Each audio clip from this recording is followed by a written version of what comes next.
indiqué, nous sommes en pâtisserie à l'ouest, en train de préparer les savarins avec cette classe de mise à niveau. Donc ce sont des classes avec un bac qui incorporent le lycée hôtelier afin de préparer un BTS.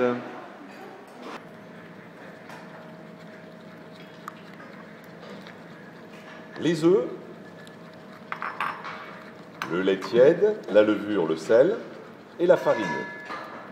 Mélangez énergiquement ces éléments. On tape bien l'appareil contre le rebord du récipient. Voilà, de cette manière-là. Nous allons ajouter maintenant le beurre fondu.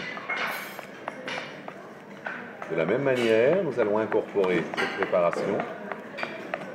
Je rappelle, cette pâte à savarin qui ne pas pousser.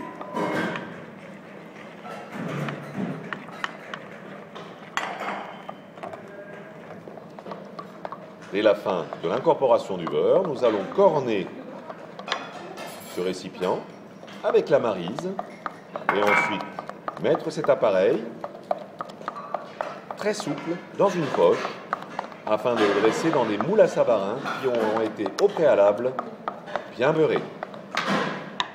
Nous allons mettre cet appareil maintenant dans une poche.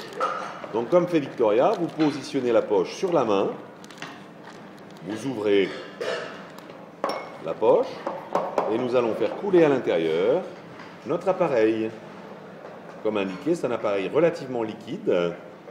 Dans des ramequins qui ont été au préalable très bien beurrés, nous allons positionner à l'intérieur notre appareil.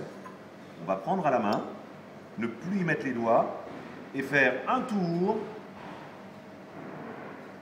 en s'arrêtant net afin de laisser pousser cet appareil. Nous allons faire la même chose avec le gros. Nous allons remplir le moule avec cet appareil légèrement liquide. Nous allons nous arrêter environ à 2 cm du bord. Et nous allons donc ensuite mettre à pousser cette préparation.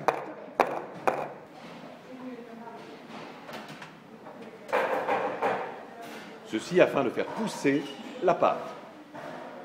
Qu'est-ce que tu vas nous faire maintenant ? Je vais renverser le sirop dans la plaque. Très bien, on y va. Donc on va rajouter le sirop dans lequel on va tremper tout à l'heure nos savarins. Nous allons rajouter à l'intérieur maintenant un petit peu de rhum. Voilà. Tout dans la plaque et on ne boit rien, hein, bien sûr. Nous sommes en train donc d'imbiber les savarins. Vous allez maintenant, Anna, m'en retourner un, s'il vous plaît, pour qu'on voit. Appuyez dessus, s'il vous plaît. Avec les doigts ? Avec les doigts, comme ça on va pouvoir voir. Voilà, il faut que le savarin soit parfaitement imbibé. Hein. Et on va l'arroser, arroser. On part par le centre. Et ensuite on monte bien droit avec la poche, donnant un sentiment de volume, de hauteur. Voilà. On va donc rajouter maintenant un petit bout d'orange et un petit morceau de banane.